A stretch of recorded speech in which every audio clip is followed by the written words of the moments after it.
నమస్కారం, మీరు చూస్తున్నారు HN9 టీవీ. ఆడబిడ్డని వేధించిన వెంకటశేషయ్యని కాపాడుకోవడం కోసం కాకాని తహతహలాడుతున్నారని బొబ్బేపల్లి సురేష్ నాయుడు అన్నారు. సర్వేపల్లి నియోజకవర్గ జనసేన పార్టీ సమన్వయకర్త బొబ్బేపల్లి సురేష్ నాయుడు సర్వేపల్లి నియోజకవర్గం జనసేన పార్టీ కార్యాలయంలో విలేకరుల సమావేశాన్ని ఏర్పాటు చేశారు. ఈ సందర్భంగా బొబ్బేపల్లి సురేష్ నాయుడు మీడియాతో మాట్లాడుతూ వైసీపీ జిల్లా ఉపాధ్యక్షుడు మాజీ జెడ్పీటీసీ మందల వెంకటశేషయ్య భర్తలేని మహిళని లైంగికంగా వేధించడంతో ఆ మహిళ ఫిర్యాదుపై పోలీసులు అతన్ని అరెస్ట్ చేయడం జరిగింది. అయితే మందల వెంకటశేషయ్యని కాపాడుకోవాలని పరుగులు తీస్తూ మీడియా సమావేశాలు పెడుతూ కాకాని గోవర్ధన్ రెడ్డి హడావిడి చేస్తున్నారన్నారు.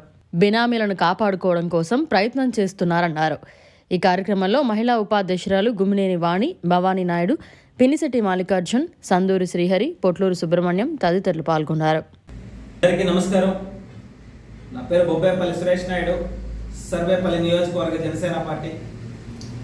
గత 3 రోజుల నుంచి సర్వేపల్లి నియోజకవర్గంలో కావచ్చు, ఈ జిల్లాలో కావచ్చు, ఒక పెద్ద డ్రామా ప్లే అవుతా ఉంది విడ్డూరంగా.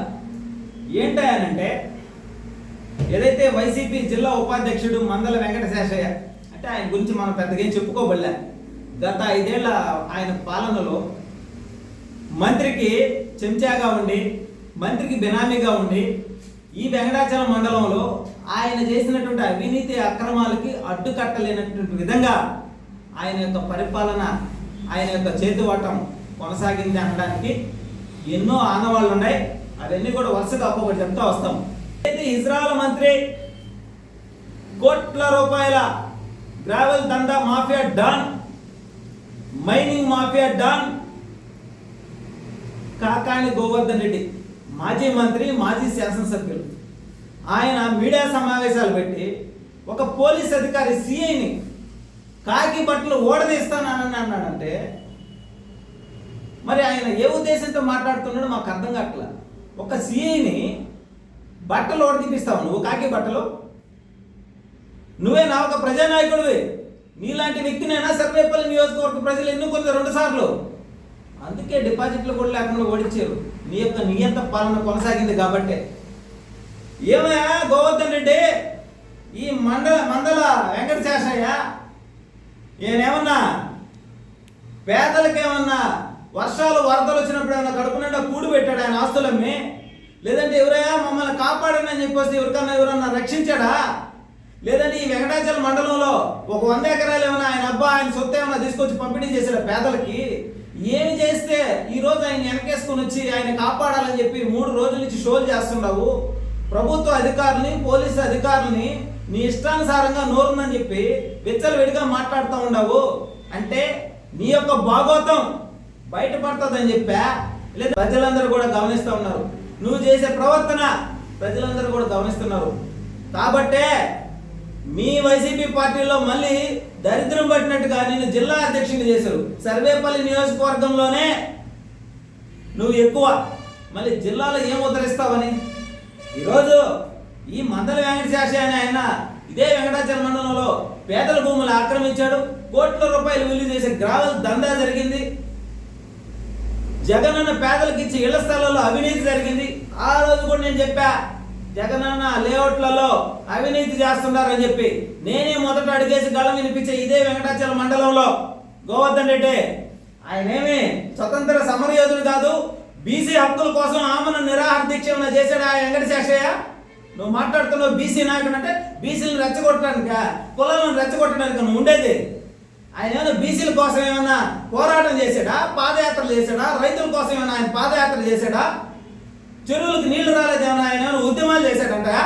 బోడే ఒక విలేకరిగా అతని జీవితాన్ని కొనసాగించి ఆయన చేసినటువంటి అవినీతి అక్రమాలకు అడ్డు లేకుండా ఆయన యొక్క ప్రతాపాన్ని కొనసాగించి ఆయన నీచ రాజకీయాలను మొదలుపెట్టి అమాయకులను బలి చేసి ఎవరైనా పని కావాలని వస్తే మహిళలను హింసించి వాళ్ళని లొంగ తీసుకొని వాళ్ళ యొక్క డబ్బును కాజేయడానికి ప్రయత్నం చేసిన వ్యక్తి కోసం నువ్వు పాకులాడుతున్నావంటే నీ యొక్క భాగవతం అంతా కూడా వెంకటశేషయ్య దగ్గర ఉంది. కాబట్టి కూటమి ప్రభుత్వంలో ఉన్నటువంటి సోమిరెడ్డి చంద్రమోహన్ రెడ్డి గారిని కావచ్చు, జిల్లా కలెక్టర్ని కావచ్చు, అదేవిధంగా ఎస్పీని కావచ్చు, నేను ఒకటే కోరుతా ఉన్నా, గోవర్ధన్ రెడ్డి భాగవతం వెంకట శేషయ్య కాడ ఉంది. కాబట్టి మొత్తం కూడా బయటికి తీయించేదానికి ఇదే అవకాశం. మీరు ఇతని చిట్టా మొత్తం బయటికి తీసి ఇతన్ని కూడా లోపల పంపించాలా. ఇతను ఉంటే ప్రమాదం, ప్రభుత్వ అధికారులు కూడా ప్రమాదం. ఇతను బయట ఉంటే కాకాని గోవర్ధన్ రెడ్డి అనే వ్యక్తి బయట ఉంటే ఎంత ప్రమాదమో ఈరోజు అధికారులు లేకపోయినా కానీ ఆయన బెదిరిస్తున్నాడు అని అంటే దీన్ని బట్టి ఆలోచించండి. ఆయన యొక్క ముఖ కవళికలు చూస్తే మనకు అర్థమవుతాయి. ఆయన యొక్క లోపల ఉన్నటువంటి విషయం అంతా కూడా బయటికి చెబుతా ఉన్నాడు. మేము అది నువ్వు పేరు మార్చుకుంటావు, మార్చుకో, మేము వద్దనవా? ముద్రగడ్డ మార్చుకున్నాడు, ముద్రగడ్డ పద్మనాభం రెడ్డి లాగా నువ్వు కూడా మార్చుకో. ఇంకా వైసీపీ పార్టీ రాదు, ఇది రాసి పెట్టుకో గోవర్ధన్ రెడ్డి. నువ్వు కాదు, నేను కూడా మార్చుకుంటా పేరు. 10 ఏళ్ల పాటు వైసీపీ పార్టీ అనేది మళ్ళీ ప్రజల్లోకి వచ్చి గెలుస్తామనే ఆలోచన లేదు. భూస్థాపితం అయిపోయినటువంటి పరిస్థితి. మా అధినేత జనసేన పవన్ కళ్యాణ్ గారు చెప్పాడు ఆ రోజే, అతపాతాలని తొక్తాం జగన్ అని. నేను ఆ రోజు చెప్పా, అతపాతాలని తొక్కబడతావు గోవర్ధన్ రెడ్డి అని. ఈరోజు నీ పరిస్థితి ఎలా ఉందో తెలుసా? సావుకి రేవుకు మధ్య కొట్టులాడతా, మేకపోతే గాంభీర్యాన్ని చూపించుకుంటా ప్రవర్తిస్తా ఉన్నావు. నీ వల్ల నువ్వు పెట్టిన తప్పుడు కేసుల్లో నేను ఒకని, నా మీద కూడా తప్పుడు కేసు పెట్టావు నువ్వు, మోటార్లు ఎత్తుకోపోయానని. మరి దొంగతనం చేయడంలో నీ అంత సిద్ధాస్తుడు ఎవరు లేరు. కోర్టులోని డాక్యుమెంట్లే తీసేసినట్టు చరిత్ర కలిగినటువంటి వ్యక్తివే నువ్వు. నేను ఆ రోజు ఈ రోజు ఏ రోజైనా చెప్తున్నా, నీ అంత అవినీతి పరుడు ఈ 175 నియోజకవర్గాల్లో లేరు. జగనే అనుకుంటే జగన్ మించిపోయావు నువ్వు, నువ్వే అనుకుంటే నిన్ను మించిపోయాడు ఆ వెంకట శేషయ్య. కాబట్టి మీరు ఎవరు కూడా ప్రజల్లో ఉంటే ప్రమాదం. కాబట్టి మీరు ఉండాల్సింది జైల్లోనే. వరుసగా ఒక్కొక్కరిని కూడా పంపించబడుతుంది. మీ అవినీతి అక్రమాలకి చెక్ పెట్టబడుతుంది. అదేవిధంగా ఏదైతే కేసు పెట్టినటువంటి ఆడబిడ్డకి జనసేన పార్టీ అండగా ఉంటుంది. ఆ పాపకి ఏమైనా ఇబ్బంది చేయాలని చూస్తే మాత్రం మిమ్మల్ని ఎవరిని కూడా వదిలిపెట్టే ప్రసక్తి ఉండదు. గోవర్ధన్ రెడ్డి నేరుగా చెప్తున్నా, నీకే నీ అనుచరులు కావచ్చు, నీ చర్చలు కావచ్చు, కేసు పెట్టిన ఆడబిడ్డకి ఏదైనా ఇబ్బంది జరిగితే మా అధినేత జనసేనని పవన్ కళ్యాణ్ గారి దృష్టికి తీసుకువెళ్ళి నిన్ను, నువ్వు చెప్పేది సీఐనని కాదు, నిన్ను గొడ్డలు ఓడదీసి ఇదే రోడ్డు మీద కూర్చోబెడతా, గుర్తుపెట్టుకో. ఏంది, ఒక సిఐని కావచ్చు, ఒక ఆర్ఐని కావచ్చు, ఒక ఆర్టీఓని కావచ్చు, ఎవరినైనా సరే నీకు నీ నోరుంది కదా అని చెప్పి విచ్చలవిడిగా మాట్లాడే అర్హత లేదు. నేను ఒకటే కోరుతా ఉన్నా, ఎస్పీ గారిని కావచ్చు, జిల్లా కలెక్టర్ గారిని కావచ్చు, ఈ విధంగా దూషించిన వ్యక్తిపై వెంటనే చర్యలు తీసుకోవాలా. ఒక ఆడబిడ్డ అయ్యా నన్ను వేధిస్తున్నారు, నన్ను ఇష్టానుసారంగా వాడుకుంటున్నాడు, నన్ను హింసిస్తున్నాడు అని చెప్పి నేరుగా పోలీస్ స్టేషన్కి పోయి కేసు పెట్టింది. కూటమి ప్రభుత్వంలో కేసు పెట్టింది. పెట్టినప్పుడు ఆడబిడ్డలను రక్షించవలసినటువంటి బాధ్యత కూటమి ప్రభుత్వానికి ఉంది. కాబట్టే పోలీస్ స్టేషన్లో సామాన్యులు పోయినా, గ్రామస్తులు పోయినా, ప్రజలు పోయినా, నాయకులు పోయినా ఆ కేసును తీసుకొని పరిశీలించిన తర్వాతే చర్యలు తీసుకుంటున్నారు. గోవర్ధన్ రెడ్డి నీకే చెప్పేది, నీలాగా 5 సంవత్సరాల పాటు 5 పోలీస్ స్టేషన్లు నీ చేతిలో పెట్టుకొని, మండల కార్యాలయాన్ని నీ చేతిలో పెట్టుకొని, నీ ఇష్టానుసారంగా తప్పుడు కేసులు పెట్టి బెదిరించి అదిరించి ఆడవాళ్ళని, అమాయకులని కేసుల్లో బంధించి ఇరికిచ్చి తప్పుడు కేసులు పెట్టి చరిత్ర అనేది చరిత్రహీనుడు నువ్వు కూడా సిగ్గు లేకుండా ఒక అవినీతి పరుడు నీ చెంచాన్ని వెనకేసుకొని వచ్చి ఈరోజు అన్యాయంగా వైసీపీ నాయకుల మీద, వైసీపీ కార్యకర్తల మీద అన్యాయంగా అక్రమ కేసులు ఏడబెడుతున్నారు. నీ ప్రభుత్వంలో, నీ వైసీపీ ప్రభుత్వంలో 5 సంవత్సరాల పాటు 5 మండలాల్లో ఎన్ని కేసులు ఉన్నాయి ఎత్తి ఎవరు కేసులు పెట్టాడు? నీ కార్యకర్త, నీ బుల్లె కార్యకర్త పోయి కూడా కాళ్ళ మీద కాలేసుకొని 5 సంవత్సరాల పాటు అన్యాయంగా అక్రమంగా సెక్షన్లు పెట్టి కేసులు పెట్టించినటువంటి చరిత్ర అనేది చరిత్రహీనుడు నువ్వు కూడా మాట్లాడుతున్నావా మీడియా సమావేశాలు పెట్టి? మేము ఒకటే కోరుతా ఉన్నాం, గోవర్ధన్ రెడ్డి వైసీపీ పార్టీ భూస్థాపితం అయిపోయింది. నువ్వు కలలు కంటున్నావేమో, మేము వస్తే గుడ్డలోడు తీపిస్తాం, మేము వస్తే కక్ష సాధిస్తాం.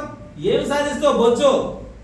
పొదలకూరు మండలంలో 2014 ఎన్నికల్లో, నువ్వు 2024 ఎన్నికలలో నీ ప్రచారంలో నువ్వు ప్రజలను బెదిరిస్తే పొదలకూరు మండలంలో కూటమి ప్రభుత్వానికి బలం పెరిగింది. ఆ రోజే ప్రజలందరూ కూడా ఇతనేందయ్యా, ఇతను బెదిరిస్తున్నాడు, ప్రభుత్వ అధికారులు బెదిరించాడు, పోలీస్ స్టేషన్ల ఆధీనంలో పెట్టుకున్నాడు, ప్రజలను బెదిరిస్తున్నాడు, ఇటువంటి వ్యక్తిని మళ్ళీ కానీ గెలిపిస్తే ఈ సర్వేపల్లి నియోజకవర్గం సర్వనాశనం అయిపోద్దని చెప్పి నియోజకవర్గ ప్రజలందరూ కూడా కూటమి ప్రభుత్వాన్ని గెలిపించారు. జగన్మోహన్ రెడ్డి తోక ముడుచుకుని కొనుక్కొని ఉన్నాడు లోపల ప్యాలెస్ లో, బయటికి రాలేక. త్వరలోనే కాకాండి గోవర్ధన్ రెడ్డి కూడా లోపలికి పోయేది ఖాయం. ఎందుకంటే ఆయన చేసిన అవినీతి అక్రమాలు ఆయనకు పోటీ పడి చేసినటువంటి వెంకటశేషయ్య. ఈయన మామూలుగానే వ్యవసాయ శాఖ మంత్రిగా 2.5 సంవత్సరం చేసాడు గోవర్ధన్ రెడ్డి. ఆయనకు మించి ఏం చేశాడు ఈడ ఇదే సర్వేపల్లి నియోజకవర్గంలో? గోవర్ధన్ రెడ్డికి ఏం తగ్గలే వెంకటశేషయ్య. ఈయన చేసిన అవినీతి, ఈయన వల్ల ఎంతమంది ప్రాణాలు పోగొట్టుకున్నారో కూడా, ఆత్మహత్యలు చేసుకున్నారో కూడా లిస్టు బయటికి తేండి. అంటే నేను ఒకటే తెలియజేస్తా ఉన్నా, తప్పు జరిగింది, ఆ తప్పుని స్టేషన్కి వచ్చింది, పరిశీలించారు, అరెస్ట్ చేశారు, రిమాండ్కి పంపించారు. అది పోలీస్ అధికారులు తప్ప? అంటే 5 ఏళ్ల పాలనలో నువ్వు ఇలాగే చేసావా? నువ్వు ఇలా చేయబట్టే కదా నీకు ఈరోజు అనుమానం. కూటమి ప్రభుత్వం అలా చేయదు. సామాన్యులైనా, మహిళలైనా, పేదలైనా, రైతులైనా, ఎవరైనా సరే ఒక ప్రభుత్వ కార్యాలయానికి వెళితే వాళ్ళకి సమాధానం జరుగుతూ ఉంది ఈరోజు, వాళ్ళ పని జరుగుతూ ఉంది ఈరోజు. పోలీస్ స్టేషన్కి వెళ్తే ఒక కేసు తీసుకుంటున్నారు, తీసుకున్నప్పుడు వివరాలు అడుగుతున్నారు, అడిగి తెలుసుకుంటున్నారు. అటువంటిది ఒక సర్కిల్ ఇన్స్పెక్టర్ని పట్టుకొని కాకి బట్టలు ఓడదీసి పచ్చ చొక్కా వేసి పంపిస్తానంటావే? అంటే మీ 5 ఏళ్ల పాలనలో ఇప్పుడు మేము బ్లూ చొక్కాలు వేసి పంపించాలా? కాకాండి గోవర్ధన్ రెడ్డి ఒక ఫోటోలు వేసి పంపించాలా? ఏం మాట్లాడుతున్నావు నువ్వు గోవర్ధన్ రెడ్డి? నీకు జ్ఞానం ఉందా? లేదంటే మతి చెల్లించిపోయిందా? మతి స్థిమితం లేకుండా పోయిందా? లేదంటే నువ్వు దోచుకున్నటువంటి అవినీతి అక్రమంగా దోచుకున్న కోట్ల రూపాయలని కూటమి ప్రభుత్వం బయటికి తీస్తుంది, నా బతుకేమవుద్ది రేపు పొద్దున అనే ఆలోచనతో ఉండావా? లేదంటే వెంకటశేషి తర్వాత 2వ స్టెప్ నాదే, నా కొమ్మని నరికేశారు, ఈ మొదలను కూడా తీసేస్తారు, నన్ను కూడా జైలుకి పంపిస్తారు, నా భాగవతం బయటపడుతుంది, నా అవినీతి బయటపడుతుంది, నా ఆస్తి మొత్తం లాక్కుంటారు, నా అవినీతి అక్రమాలని బయటికి తీసి నన్ను ఎన్ని రోజులు జైల్లో ఉంచుతారో అనే క్వశ్చన్తో ఉండావేమో. లేదంటే ఓడిపోయాం కదా, ఇంకా మళ్ళీ వీళ్ళు వదిలిపెట్టే ప్రసక్తి లేదు కాబట్టి కూటమి ప్రభుత్వం త్వరలోనే ఇంకేదైనా పార్టీలో చేరాలనేటువంటి ఆలోచనతో నీ ఆస్తిని, నీ అవినీతి పరులని, నీ చెంచాలను కాపాడుకోవాలనే ఆలోచనతో ఉండావేమో. వాస్తవంగా నువ్వు చేసినటువంటి అవినీతి అక్రమాలని చూసిన తర్వాత ఏ పార్టీ కూడా నిన్ను ఆహ్వానించదు. 5 సంవత్సరాలు నీ అధికారంలో ఇదే మండలంలో బీసీల పైన కనీసం 18 నుంచి 25 కేసులు పెట్టినటువంటి వ్యక్తులు ఉన్నారు, పెట్టించుకున్న వాళ్ళు నీ అధికారంలో. ఎస్సీల పైన, ఎస్టీల పైన, మైనారిటీల పైన నువ్వు పెట్టినటువంటి కేసులు లేవు. ఏ కులాన్ని కూడా వదిలిపెట్టకుండా హింస పెట్టి, కేసులు పెట్టి, భయభ్రాంతులు గురి చేసి వాళ్ళని ప్రాణాలు తీసినటువంటి ఘటనలు కూడా ఉన్నాయి పోలీస్ స్టేషన్లను అర్థం పెట్టుకొని. అది నీ నీచ చరిత్ర. కాబట్టి నువ్వు చెప్తుంటే ఒక్కోసారి అబద్ధాలు చెప్తే గోడ కట్టినట్టు ఉంటుంది. అబద్ధాలు చెప్పటంలో, అవినీతి చేయటంలో నీకంటే సిద్ధాస్తుడు ఈ రాష్ట్రంలో ఎవ్వరు లేరు.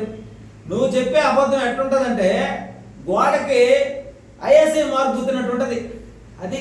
కానీ నీ అంత అబద్ధాలు చెప్పటంలో మేధావి ఎవరు లేరు ఈ రాష్ట్రంలో. వైసీపీ పార్టీలో లేరు, రాష్ట్రంలో ఏ పార్టీలో కూడా లేరు. నీ అంత అబద్ధాలు చెప్పేటువంటి వ్యక్తి, అవినీతి పరుడు, దొంగతనాలు చేయడంలో చేతి వాటం కలిగినటువంటి వాళ్ళలో కూడా నువ్వే నెంబర్ 1. కాబట్టి నెంబర్ వన్ ఎవరయ్యానంటే 175 నియోజకవర్గాల్లో వైసీపీ పార్టీ అధికారంలో ఉన్నప్పుడు, వైసీపీ పార్టీ ఓడిపోయిన తర్వాత కూడా నెంబర్ 1 ఎవరైనంటే కాకాని గోవర్ధన్ రెడ్డి. KGF 3 కాకాని గోవర్ధన్ రెడ్డి అవినీతిలో నెంబర్ 1, అబద్ధాల్లో నెంబర్ 1, బెదిరించడంలో నెంబర్ 1, వాళ్ళ యొక్క చెంచాల ద్వారా తప్పుడు కేసులు పెట్టించడంలో కూడా నెంబర్ 1, పేద బడుగు బలహీన వర్గాలను హింసించడంలో కూడా నువ్వే నెంబర్ 1.